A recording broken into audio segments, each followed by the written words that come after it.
The message came through at 3 in the morning ship time, and Commander Nora Blake was already awake when her communications officer knocked on her door. She had learned long ago that bad news never waited for convenient hours, and the look on Park's face told her everything she needed to know before he even spoke. The Dominion had captured a human colony ship. 300 civilians were being held in an orbital fortress near the border, and the High Warlord herself had demanded that an Earth representative come to negotiate. Handed her the data pad with trembling fingers, but Nora's hands were steady as she read the details. The colony ship had drifted off course due to a navigation error. It had crossed into space by accident, and now 300 people, including 47 children, were sitting in cells waiting to learn if they would live or die. Nora dressed quickly and made her way to the bridge of the Starling. Her crew was small but capable. Danny sat at the pilot's station with his eyes fixed on the star charts, already calculating the fastest route to space. Lisa Grant stood near the weapons console, even though everyone knew their little diplomatic vessel could not fight its way out of a paper bag, followed behind Nora and took his place at the communications station without a word. The journey took 6 hours at maximum speed.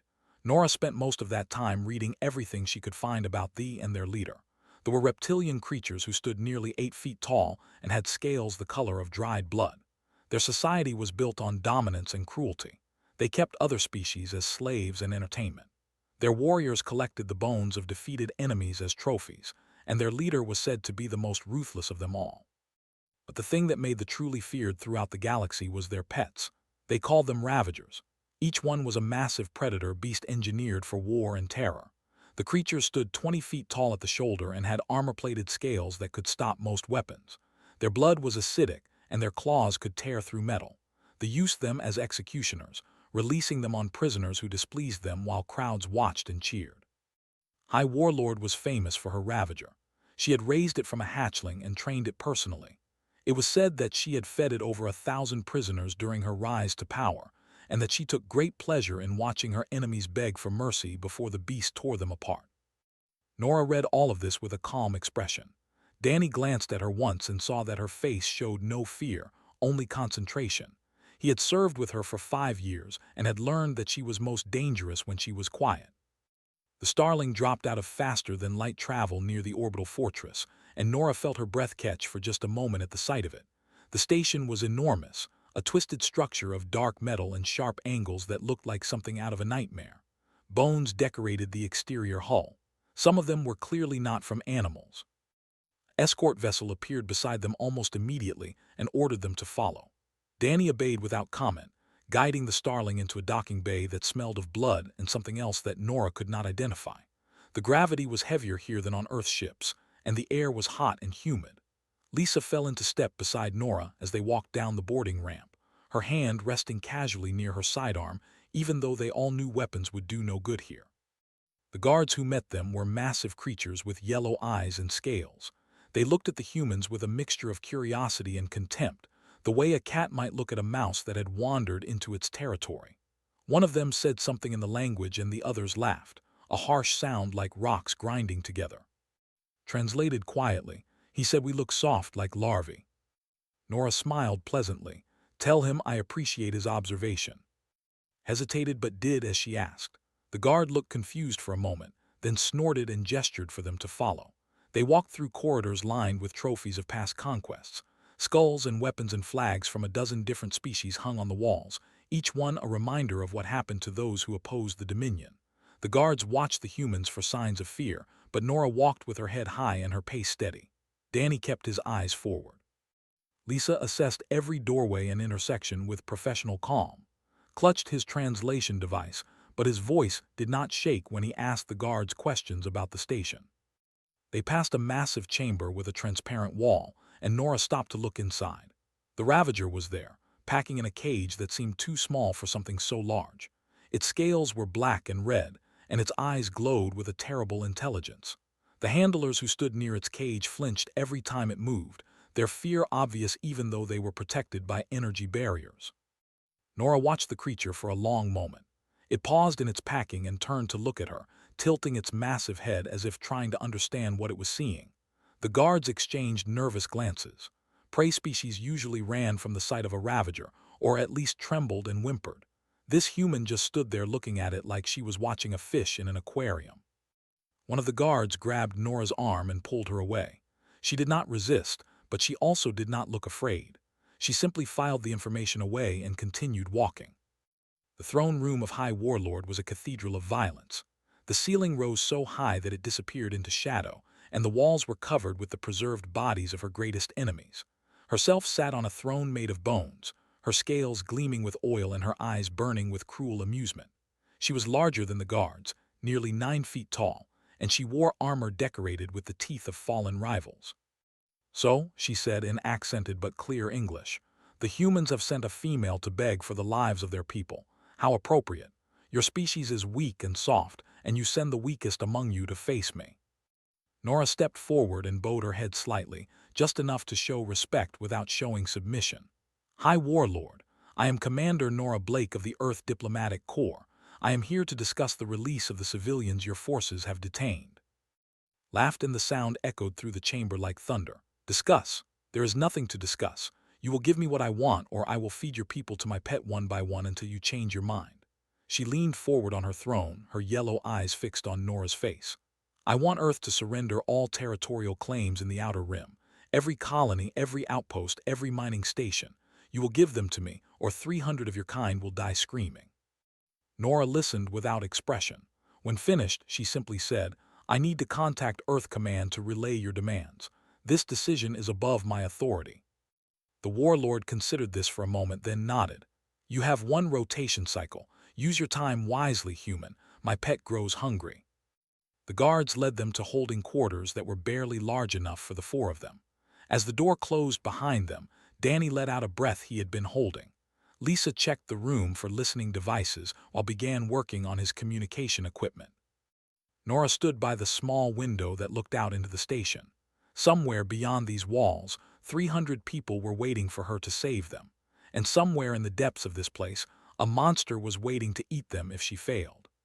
She did not tremble, she had work to do. Guard Captain had watched many prisoners in her long career. She had seen warriors from the proudest species in the galaxy break down and weep when they realized their fate. She had watched diplomats soil themselves at the mere sound of a ravager's roar. She had observed countless beings reduced to begging, pleading, desperate creatures willing to say or do anything to survive another hour. The humans were different. She stood in the monitoring room and watched the feed from their holding quarters with growing unease. The 4 of them moved around the small space with purpose and calm. The female called Lisa was doing exercises, push-ups and stretches that kept her muscles warm and ready. The male called Danny had found a maintenance panel and was quietly studying the wiring behind it. The young one named was working on his communication device, his fingers moving with steady precision despite the situation. And the leader, Nora, was sitting on one of the hard bunks with her eyes closed, breathing slowly and evenly like she was meditating. They talked to each other in low voices, turned up the audio and listened carefully, expecting to hear whispered prayers or frightened speculation about their deaths. Instead, she heard something that chilled her blood. "The Ravager is fed every 3 cycles, Nora said without opening her eyes. "The handlers use pain goads to control it. The creature responds to them but does not like them. It is afraid of the electrical charge." "The cage lock is mechanical, not electronic," Danny added. "Probably because the beast's acid blood would corrode circuits too quickly. Old-style tumbler system." "Guards change every 4 hours, Lisa said between push-ups. 2 at each junction, 3 at the main doors. They carry plasma rifles, but the charge packs are half depleted. Sloppy maintenance." Nodded as he worked. "The jamming field on our distress beacon is coming from a relay 2 decks above us. Standard encryption. I can break it, but I need about 6 more hours." Felt her scales tighten. These were not frightened prisoners waiting for rescue. These were predators assessing their environment. They were gathering intelligence and making plans as calmly as if they were preparing for a training exercise instead of facing execution by one of the most terrifying creatures in the galaxy. She pulled up files on humans from the Dominion's intelligence database. The species was relatively new to galactic politics, having only achieved faster-than-light travel in the last century. They came from a planet called Earth, a world that was considered a Class 4 death world due to its extreme seasonal variations, abundant predator species, and violent geological activity.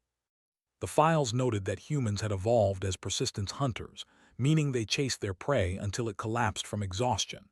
They were not the fastest or strongest species, but they simply never gave up. There were other notes in the files that found troubling. Humans had a strange ability to bond with other creatures, even dangerous ones. They kept predators as companions and working animals. They had domesticated wolves, large cats, and even venomous reptiles. Some humans actually enjoyed facing dangerous creatures and did so for entertainment. But the most disturbing note was a simple observation from an intelligence analyst. It read, "Humans respond to threats differently than other species. When cornered, they become more focused and more dangerous. Their fear seems to sharpen them rather than paralyze them. Recommend caution when dealing with humans in desperate situations." Watch the feed for another hour. At one point, Nora opened her eyes and looked directly at the hidden camera. She smiled slightly, just a small curve of her lips, and then closed her eyes again. Felt something she had not experienced in many years of service to the Dominion. She felt uncertain. She reported her observations too, expecting the High Warlord to dismiss her concerns. Instead, listened carefully and then summoned Nora to the throne room for an update.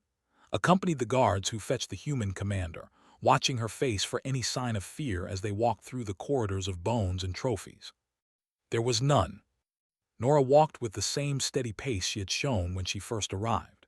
She glanced at the displays of conquered enemies with what looked like academic interest rather than horror. When they passed the Ravager's chamber again, she paused just long enough to observe the creature before continuing on without comment. The throne room was crowded this time, had summoned her advisors and generals to witness the human submission. They stood in ranks along the walls, their yellow eyes gleaming with anticipation. This was entertainment for them. They expected to see the human beg and grovel. They expected to see fear. Lounged on her throne of bones with her tail curled around the base. "Well, human, have you contacted your leaders? Do they accept my terms?" Nora stood before the throne with her hands clasped behind her back. Her voice was clear and steady when she spoke. "I have communicated your demands to Earth Command, High Warlord. They have authorized me to negotiate alternative terms." A murmur went through the assembled. Negotiate. The prey species wanted to negotiate. His eyes narrowed. "There are no alternative terms. I have told you what I want. You will give it to me or your people will die. This is not complicated." "With respect, High Warlord, Earth cannot cede the Outer Rim territories. They contain colonies with a total population of over 2 million people. Trading 300 lives for 2 million is not an exchange any government would accept." Nora's voice remained calm and reasonable, as if she were discussing trade agreements rather than the lives of hostages. "However, we are prepared to offer substantial compensation in other forms.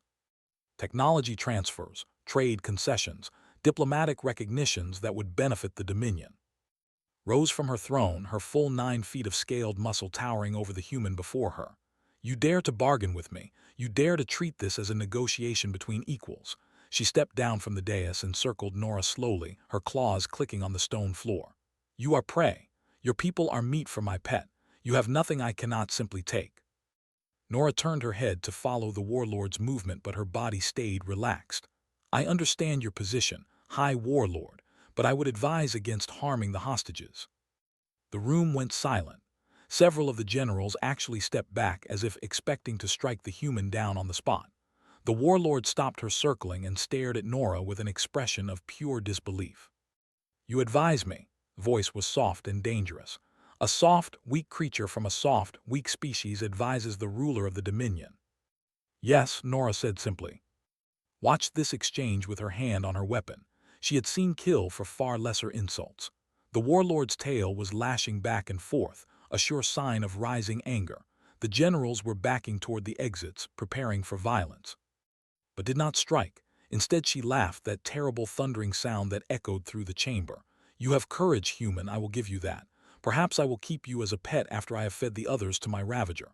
She turned and climbed back onto her throne. "Your negotiation has failed. One hostage will be fed to my pet every hour until you give me what I want, starting now."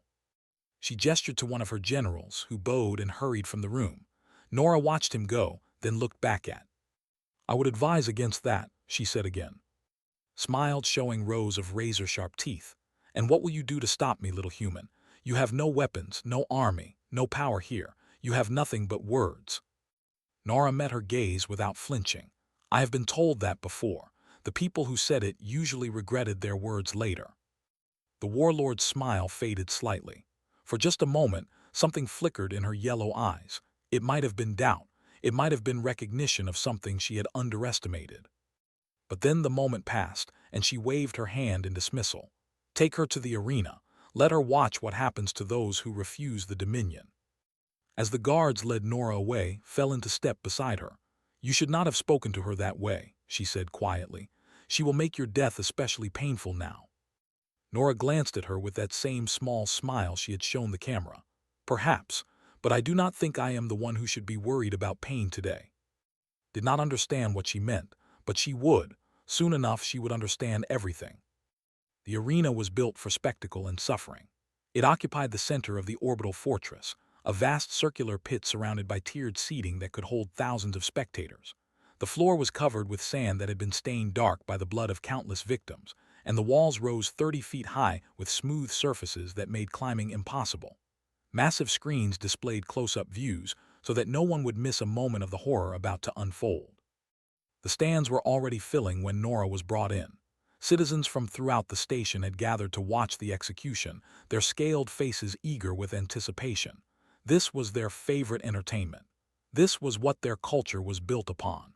The strong destroyed the weak, and everyone cheered while it happened. Nora was placed in a viewing box near the arena floor, surrounded by guards who watched her with a mixture of curiosity and contempt. From here she could see everything clearly. Too clearly. The gates on the far side of the arena where the Ravager would be released. The small door on the near side where the victim would enter. The anticipation on the faces of the crowd. Arrived in a grand procession, taking her seat in the royal box directly across from Nora. She wanted the human to have a perfect view of what was about to happen. She wanted to see the fear finally appear on that annoyingly calm face. A hush fell over the crowd as the small door opened and two guards dragged a human woman into the arena. She was young, perhaps 30 years old, with brown hair that had come loose from its braid and eyes wide with terror. Her name was Grace Miller, and she had been a teacher on the colony ship. She had spent the voyage teaching children mathematics and reading. She had never hurt anyone in her life. Now she was going to die for the entertainment of monsters. Grace stumbled as the guards released her and retreated through the door. She stood alone in the center of the arena, turning in circles as she tried to find an escape that did not exist. The crowd began to chant, a rhythmic sound that made the walls vibrate. They were calling for the Ravager. Raised her hand, and the massive gates on the far side of the arena began to open. Nora did not wait. She moved before the guards beside her could react, slipping past them with a speed that seemed impossible for someone who had appeared so calm and still. She vaulted over the wall of the viewing box and dropped 30 feet to the arena floor, landing in a roll that brought her up on her feet in a cloud of blood-stained sand. The crowd went silent. No one had ever done this before. No one had ever jumped into the arena with a Ravager. Nora sprinted across the sand toward Grace, who stood frozen in shock and confusion. The massive gates were still opening, and through them Nora could see the creature emerging from its tunnel. It was even larger than it had seemed through the observation window. Its black and red scales gleamed under the arena lights, and its eyes locked onto the movement in the arena with predatory focus. Nora reached Grace and grabbed her arm. "Stay behind me. Do not run. Running triggers their chase instinct." Grace's voice came out as a whisper. "Who are you? What are you doing?" "My name is Nora. I'm here to make sure you do not die today." Nora released Grace's arm and stepped forward, placing herself between the teacher and the Ravager that was now stalking into the arena. The creature moved with terrible grace for something so large. Its claws left deep gouges in the sand with each step. Its tail swung slowly back and forth, maintaining balance as it approached. The handlers who had released it stayed well back inside the tunnel, their pain goads ready in case the beast turned on them. Had risen from her throne, her yellow eyes blazing with fury. "What is this? Guards, remove the human from the arena." But the guards hesitated. The Ravager was already inside, already focused on its prey. Anyone who entered the arena now would simply become additional victims. They looked at each other and stayed where they were. Nora stood her ground as the Ravager approached. She watched its movements carefully, noting how it shifted its weight, how its head turned to track her. The creature was confused. It was used to prey that ran and screamed. It was used to the chemical scent of terror that made hunting so satisfying. This human was not running. She was not screaming. She smelled different from the others. There was adrenaline in her system, yes, but it was not the adrenaline of panic. It was the adrenaline of focus, of readiness, of something the Ravager had not encountered before. The beast stopped about 20 feet away and tilted its massive head. Its nostrils flared as it tried to understand what it was seeing. Nora spoke to it in a calm, even voice. "Easy. I'm not here to hurt you. I know you did not choose this life. I know they made you into a weapon." She took a slow step forward, her hands open and visible at her sides. The crowd murmured in confusion. Some began to laugh nervously. The human was talking to the Ravager like it was a pet that had misbehaved. Screamed at the handlers. "Use the goads, drive it forward, kill them both." The handlers activated their pain goads, sending pulses of electricity into the Ravager's flank. The creature roared in pain and anger, and that anger needed a target. It lunged forward, jaws opening to reveal teeth the size of daggers. Nora moved. She had spent her childhood on a ranch in the American West, working with horses that had been abused and neglected. She had learned to read animal behavior, to sense when a creature was about to charge, to move at exactly the right moment. She had later applied those skills to larger and more dangerous animals during her service in Earth's division. She had faced creatures on a dozen different worlds, predators that made Earth's wildlife look tame by comparison. The Ravager was faster than anything she had ever encountered, but she had expected that. She did not try to outrun it. She simply stepped to the side at the last possible moment, letting its momentum carry it past her. The beast's claws tore through the air where she had been standing a heartbeat before. The Ravager skidded to a halt and spun around, confused and angry. Prey did not do this. Prey ran in straight lines. Prey fell down and waited to be eaten. Nora was already moving again, circling back toward Grace while keeping her eyes on the creature. "When I say run, you go to the small door. The guards will open it. They do not want to watch you die while I am in here making them look like cowards." Grace nodded weakly, too terrified to speak. The handlers used the pain goads again. The Ravager roared and charged a second time, and again Nora stepped aside at the last moment. This time she let her hand brush against its flank as it passed. The beast flinched at the touch, something it had never experienced without pain following immediately after. It did not understand. Everything in its existence was pain and violence. It had been born in a cage, trained with electricity and starvation, kept hungry and angry so it would kill on command. No one had ever touched it gently. No one had ever spoken to it without cruelty in their voice. Lisa's voice crackled in Nora's hidden earpiece. "Package is ready, on your signal." Nora smiled slightly. "Almost there, just need a few more minutes." The Ravager circled her now, uncertain. The handlers were screaming and using their goads at maximum power, but the creature had begun to associate their pain with the arena, not with the human who stood calmly in front of it. Some deep animal instinct was telling it that this small, soft creature was not food. This creature was something else entirely. Something like itself. Was standing now, her claws gripping the railing of her box hard enough to leave gouges in the metal. Her voice thundered across the arena. "Kill her! Kill them both! I command it!" The Ravager looked up at the warlord who had tormented it for its entire life. Then it looked back at the human who had touched it without causing pain. It sat down. The arena fell completely silent. No one had ever seen a Ravager refuse a command. No one had ever seen one simply sit in the presence of prey. Nora walked slowly backward toward Grace, her eyes never leaving the creature. "Now, run to the door. I will be right behind you." Grace ran, her feet pounding across the sand. The small door opened and guards reached out to pull her to safety. Nora followed at a walk, never turning her back on the Ravager, never showing fear. The creature watched her go. It did not move to follow. It simply sat in the blood-stained sand and watched, its glowing eyes filled with something that might have been curiosity, or perhaps it was something else, something they had never bothered to look for in their living weapons. Perhaps it was gratitude. The aftermath of the arena was chaos.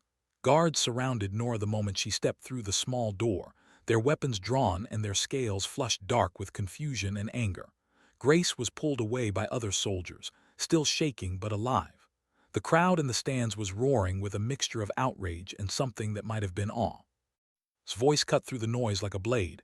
"Bring her to me, now." Nora allowed herself to be escorted back to the throne room. She did not resist when the guards gripped her arms hard enough to leave bruises. She did not flinch when descended from her throne and stalked toward her with murder in her yellow eyes. "What did you do?" the warlord demanded. "What trick did you use on my Ravager?" Nora met her gaze calmly. "No trick. I simply showed it something it had never experienced before: kindness." Struck her across the face with the back of her clawed hand. The blow sent Nora staggering, and blood ran from a cut on her cheek. But when she straightened up, she was still not trembling. She simply wiped the blood away with the back of her hand and continued to look at the warlord with those steady brown eyes. "You think you have won something?" hissed. "You have won nothing. I will have another Ravager brought from the breeding pits. I will have you chained in the arena and let it eat you piece by piece. I will make your death last for days." "High Warlord," Nora's voice was still calm, still reasonable. "Before you do that, there is something you should know." "I do not care what you have to say." "You will care about this." Nora tilted her head slightly. "You asked what leverage I could possibly have. A lone human in your arena, surrounded by your warriors, your weapons, your pet. You were right that I had nothing, but I was never alone, and I was never the one who should be afraid." His voice spoke in her earpiece. "Signal is live, broadcasting now." The massive screens in the throne room flickered and changed. Instead of showing the arena, they now displayed a view of space, the border region, the Dominion fleet that guarded the approach to the fortress. Surrounding that fleet were hundreds of ships that had not been there before, Earth warships of every class, from small destroyers to massive carriers. They had jumped in silently while they were distracted by the spectacle in the arena. They now formed a complete encirclement of the Dominion's defensive forces. Stared at the screen with her mouth hanging open. Her generals scrambled to communication stations, demanding reports from their fleet commanders. The reports that came back were not encouraging. The human ships had superior numbers and superior positioning. Any attempt to fight would result in the complete destruction of the border fleet. But that was not the worst of it. The screen changed again, showing a live feed from a diplomatic station in neutral territory. A human woman stood in front of the camera. She was older than Nora, with gray streaking her dark hair and the bearing of someone accustomed to authority. Her name appeared at the bottom of the screen: Ambassador Helen, Earth Diplomatic Corps. Beside her stood something that made the Ravager look like a household pet. It was enormous, easily 50 feet tall at the shoulder, with scales that shimmered between deep blue and black. Its eyes glowed with an intelligence that was clearly more than animal. Its claws could have torn through the walls of the fortress like paper. Its body radiated heat that made the air around it shimmer. Ambassador spoke in a clear, calm voice that echoed through the throne room. "High Warlord, I am Ambassador Helen of the United Earth Government. You have taken 300 of our citizens hostage and threatened to feed them to your pet. Allow me to introduce you to ours." She gestured to the creature beside her. She is a Leviathan, a species we created during the colony wars to protect our people. She is very protective of humans, and she has siblings. The feed changed to show the interior of one of the human carriers. In its massive hold, another Leviathan was curled up, its eyes watching the camera with calm awareness. The feed changed again and again, showing Leviathan after Leviathan aboard the human fleet. Dozens of them, perhaps hundreds. Found her voice. "This is a trick. These creatures were destroyed after the colony wars. Everyone knows this." Ambassador smiled slightly. "Everyone believes this because we wanted them to believe it. We hid the Leviathans away in deep space sanctuaries. We hoped we would never need them again. We hoped that the galaxy would learn to solve its problems without violence and cruelty." Her smile faded. "You took our children, Warlord. You threatened to murder our people for entertainment. You forced us to reveal a secret we have kept for 50 years, and now you will face the consequences." The feed ended, and the screens returned to showing the human fleet surrounding the border defenses. Stood frozen, her mind struggling to process what she had just seen. Nora spoke quietly. "The Leviathans are not weapons of conquest. They are guardians. They will not attack unless provoked. But if you harm even one more human, they will be released. And they will not stop until every ship in your fleet is slag and every soldier who participated in this hostage-taking is dead." She took a step toward the warlord.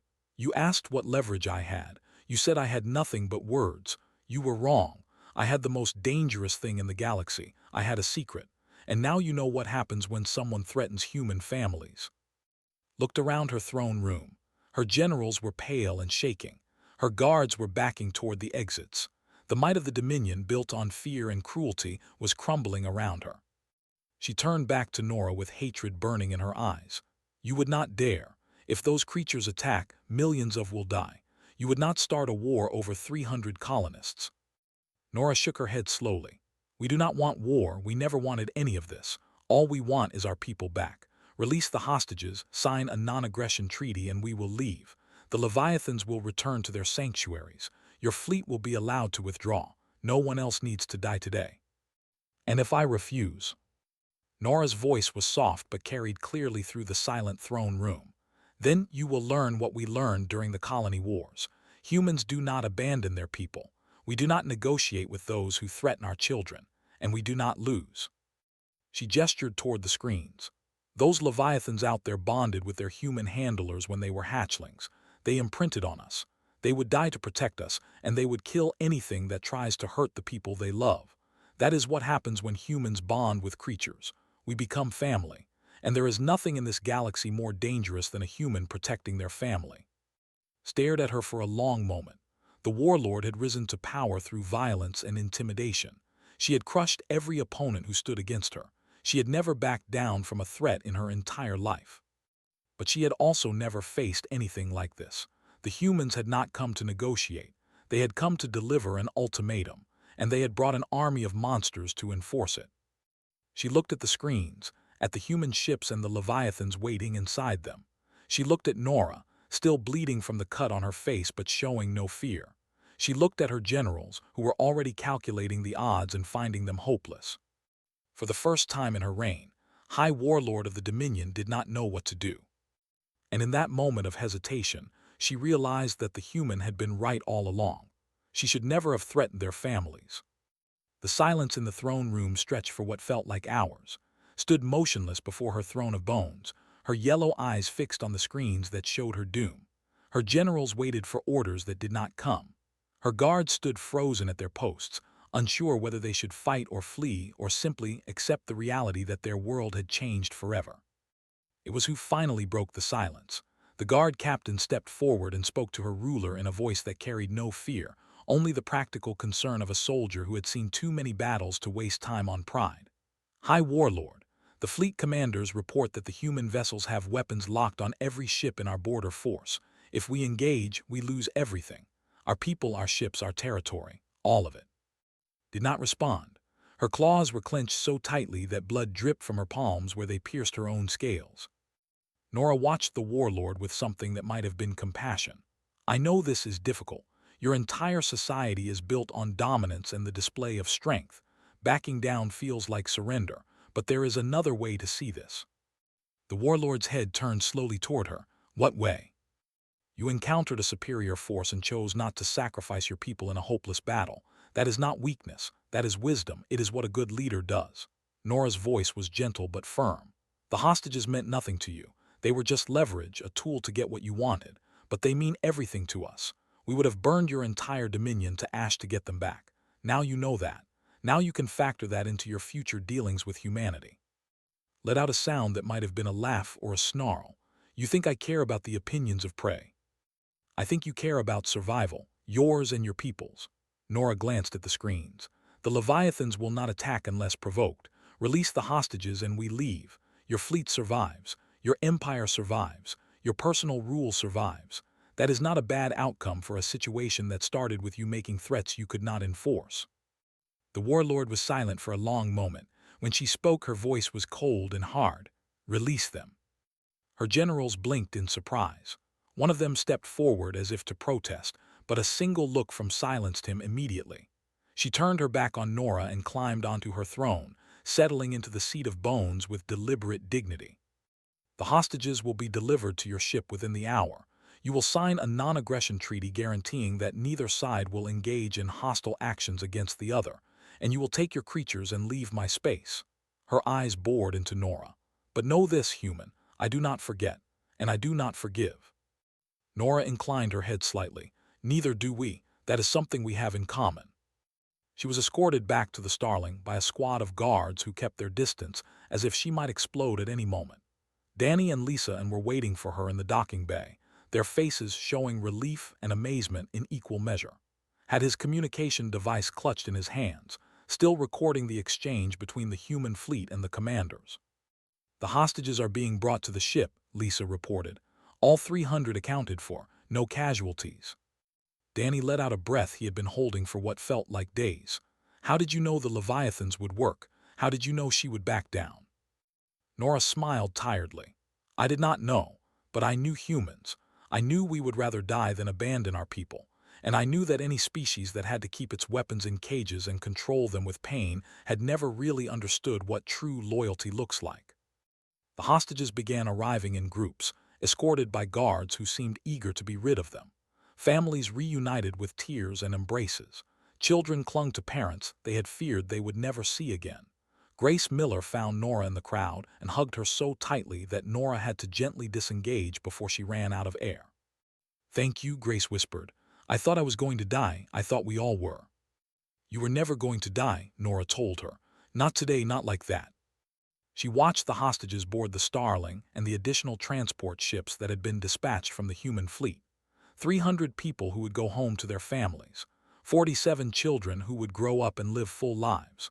All because humanity had kept a secret for 50 years and revealed it at exactly the right moment. Approached her as the last of the hostages were being loaded. The guard captain stopped a few feet away and studied Nora with an expression that was difficult to read. "You would have done it," said quietly. "You would have unleashed those creatures on our worlds. Millions would have died." Nora turned to face her. "No, the Leviathans are defensive weapons. They protect. They would only have been deployed if your warlord killed even one more hostage. We do not start wars, Captain, but when someone hurts our people, we make very certain it never happens again. Consider this. In the arena when you faced the Ravager, you were not afraid." "I was terrified," Nora admitted. "But fear does not have to control you. It can sharpen you instead, make you more aware, more focused. Humans learned that lesson a long time ago when we were still hunting on the plains of our." She paused. "Your Ravager was not evil. It was just a creature that had been taught to kill through pain and cruelty. Given a different life, it might have been something else entirely." Glanced back toward the station. "The warlord will have it destroyed now. A Ravager that refuses commands is worthless to her." Something flickered in Nora's eyes. Perhaps, or perhaps not. She reached into her pocket and pulled out a small data chip. "This contains instructions for caring for Ravagers without using pain as the primary motivator. Research we compiled from our own work with dangerous creatures. If someone were to accidentally leave it where interested parties might find it, perhaps the creature's future could be different." She held out the chip, stared at it for a long moment, then slowly reached out and took it. Their eyes met, and something passed between them. Not friendship exactly, but perhaps the beginning of understanding. "Why?" asked. "After everything we have done to your people, why would you help one of our creatures?" Nora smiled softly. "Because that is what humans do. We bond with things, we protect things, even things that have been taught to fear us." She turned and walked toward the Starling. "Take care of yourself, Captain, and take care of that Ravager. It deserves better than it has received." The Starling lifted off from the docking bay and joined the formation of human ships heading for the border. The Leviathans remained in their holds, calm and patient, their work done for today. As the human fleet jumped away, messages began spreading across the galaxy's communication networks. The story of what had happened at the fortress traveled faster than light itself. Humans had stood against one of the most feared powers in known space, and won without firing a single shot. They had revealed weapons that made the Ravagers look like toys, and their commander had walked into an arena with a monster and walked out again because she simply refused to be afraid. Diplomats and traders and military officers across 100 different species read the reports and updated their assessments of humanity. They were a strange species, these humans. They came from a death world and kept predators as pets. They did not tremble when threatened. They protected their own with a ferocity that bordered on insanity. And somewhere always, they had something bigger waiting. On the Starling, Nora sat in her quarters and finally allowed herself to feel the exhaustion she had been holding at bay. The cut on her cheek throbbed. Her muscles ached from the tension of the past day. But 300 people were safe, and a message had been sent to anyone who might think about threatening humanity in the future. Danny knocked on her door and poked his head in. "The fleet commander wants to know if you have any final instructions before we head home." Nora thought for a moment. "Tell them the mission is complete, the Leviathans can stand down, and tell Ambassador that I hope we can keep them secret for another 50 years. Danny nodded and Nora leaned back in her chair and closed her eyes. Somewhere far behind them, in a fortress made of bones and cruelty, a Ravager sat in its cage and remembered the human who had touched it without causing pain. And a guard captain named looked at a data chip in her hand and wondered if it was possible to change something that had been built to destroy. Perhaps it was. Humans seemed to believe so. And as the galaxy was learning, humans had a strange habit of being right about things like that.